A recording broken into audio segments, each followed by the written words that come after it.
Subscribe करें हमारे YouTube channel को और बेल आइकन को प्रेस करें हमारे लेटेस्ट वीडियोस को देखने के लिए।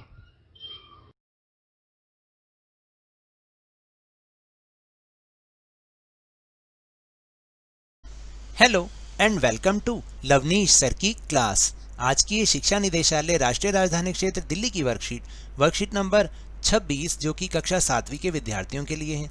यह ली गई है गणित विषय से और इसमें आज हम जिस टॉपिक को समझ रहे हैं वो है हमारे आसपास की ठोस आकृतियाँ।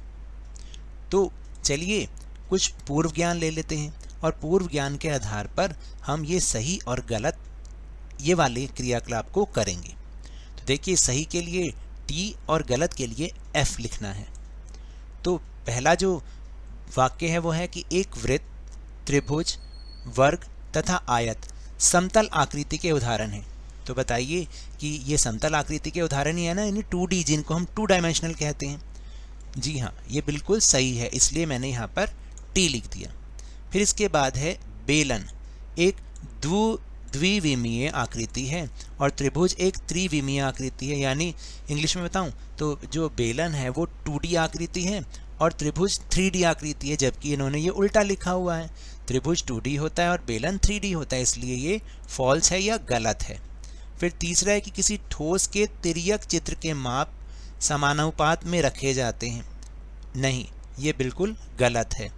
फिर है एक ठोस आकृति जिसकी कोई चीज़ नहीं है, वो गोला होती है। यहाँ पर ये गलत लिखा हुआ है क्योंकि यहाँ पर आना चाहिए शीर्ष। क्या आना चाहिए? शीर्ष। बेटा तो आप भी अपनी वर्कशीट में इसको ठीक कर लीजिएगा, यहाँ पर ये आना चाहिए शीर्ष। तो एक ऐसी ठोस आकृति जिसका कोई शीर्ष नहीं है, गोला होती है, बिल्कुल सही बात, क्योंकि उसमें कहीं पर भी शीर्ष नहीं होता है। और फिर पांचवा है कि एक घन के 2 सटे हुए फलकों के बीच के उभयनिष्ठ भाग को किनारा कहते हैं, बिल्कुल सही, इसलिए मैंने यहाँ पर इसके लिए सही के लिए T लिखा है। फिर दूसरा प्रश्न है कि गत्ते के किसी टुकड़े द्वारा अपने भाई या बहन के लिए उसके जन्मदिन की टोपी बनाइए, साथ ही उसके लिए 3 समान घनाकार उपहार बॉक्स भी बनाइए। अब इन तीनों घनाकार डिब्बों को एक दूसरे के पास रख दीजिए और अपने प्रश्नों के उत्तर दीजिए। तो देखिए, जन्मदिन की टोपी का आकार का नाम लिखिए। टोपी तो इस तरह से बनी हुई है जैसे मैंने यहाँ पर बनाई है ये टोपी। इसका आकार क्या होगा? ये शंकु के आकार की होगी तथा इसके फलक, शीर्ष और किनारों की संख्या भी बताइए। तो देखिए, इसमें फलक सिर्फ एक होता है जो कि ये नीचे वाला बना हुआ है। ये जो नीचे का जो बेस है इसको हम फलक कहते हैं और ये एक ही होता है। शीर्ष इसमें 0 होता है और किनारे भी इसके 0 होते हैं। फिर लिखा है जिन घनाकार डिब्बों को आपने ज़मीन पर रखा है उन्हें ध्यान से देखिए। प्रत्येक डिब्बे के कितने फलक को आप देख पा रहे हैं उनकी संख्या लिखिए। देखिए, वैसे तो जो ये आकृति कौन सी है? घन आकृति है और मैंने आपको बताया था कि घन में 6 फलक होते हैं। 6 फलक का मतलब जो सामने उसके दिख रहे हैं, 1 2 3, एक इसके नीचे वाला 4 5 और एक इधर वाला 6 फलक होते हैं। तो इस हिसाब से 3 घनाकारों में कितने होंगे? 6 गुना 3, ये हो गए 18।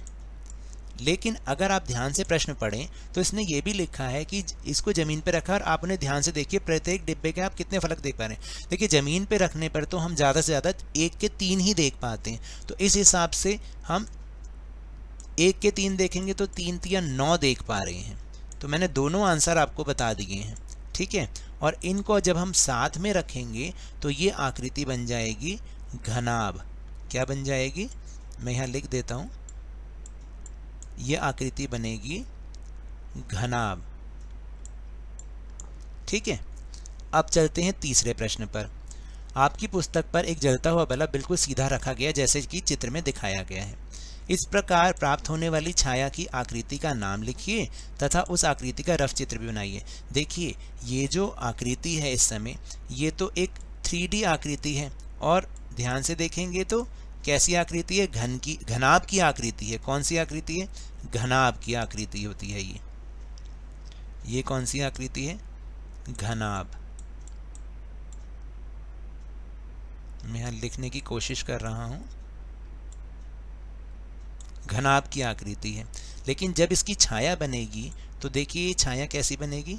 ऐसी बनेगी, जो कि एक 2D आकृति होगी, और ये आकृति बनेगी आयत की।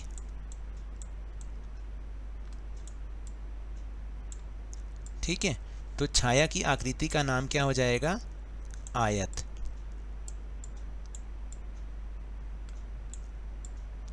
और इसका रफ चित्र आप आराम से ऐसे बना सकते हैं जैसे मैंने बनाया है। फिर चौथा प्रश्न है कि नीचे दिए गए चित्र का ऊपर का, पार्श्व यानी पीछे का और सामने का चित्र बनाइए।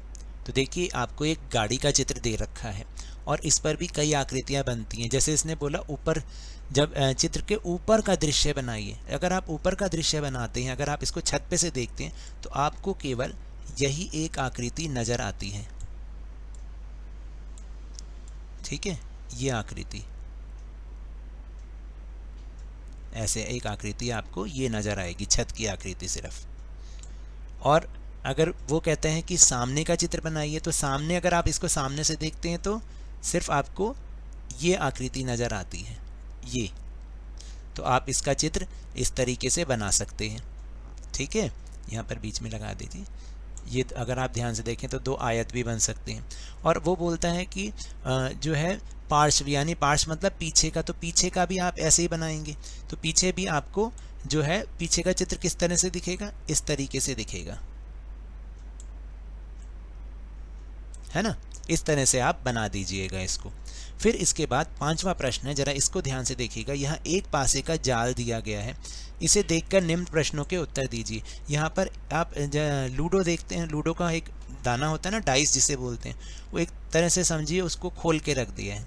और आप इसको सबसे बढ़िया इस तरीके से बना के आप इसको मोड़ के देखेंगे ना, तो आपको पता चल जाएगा और इस प्रश्न के उत्तर आप बहुत आराम से दे पाएंगे। जैसे है कि पासे के बी फलक पर क्या अंक आएगा। जब आप इसको मोड़ मोड़ के देखेंगे और एक इसको इस तरीके से बना देंगे, दाना बना देंगे, जैसे डाइस होता है। डाइस कैसा होता है? ऐसा होता है,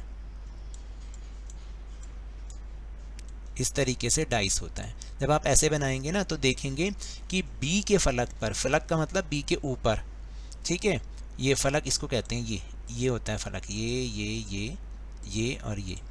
तो बी के फलक पर क्या अंक आएगा? 3 अंक आएगा जब आप करके देखोगे इसको। फिर है पासे के ए बी सी फलकों पर आने वाले अंकों का योग लिखिए। तो देखिए ए पर जो ए है उस पर आएगा C, जो B है उस पर आएगा 3 और जो C है उस पर आएगा A। तो इस तरह से तीनों का अगर हम योग देखें तो C + 3 + A, CA का तो कोई योग ही नहीं है, तो योग आएगा 3। फिर इसके बाद है पासे के विपरीत फलकों पर आने वाले अंकों का योग लिखिए। तो विपरीत कौन से होंगे? एक तो B होगा, B पर आपका क्या आएगा? 3, और एक होगा 2 नंबर, तो 2 वाले पर क्या आएगा? 5। तो इसका मतलब आपको देखो इन चारों का योग करना है, तो चारों में B का तो योग होगा नहीं, तो आप क्या करोगे? 2 + 3 + 5 और इसका उत्तर आ जाएगा आपका 10, क्योंकि B को हम जोड़ नहीं सकते। तो ये तो थी आज की वर्कशीट। अगर मेरे इस तरह समझाने से आपको थोड़ा सा भी समझ में आया हो तो इस चैनल को ज़्यादा से ज़्यादा सब्सक्राइब कीजिए, लाइक कीजिए और बहुत ज़्यादा शेयर भी कीजिए। और हाँ, मेरे साथ इसी तरह वर्कशीट को समझते रहिए, लेकिन ध्यान और मन लगाकर पूरी मेहनत और लगन के साथ पढ़ते रहिए। और अगर आपको कोरोना वायरस को हराना है तो मास्क जरूर पहन के रखिए, क्योंकि जब तक दवाई नहीं तब तक कोई ढिलाई नहीं। धन्यवाद।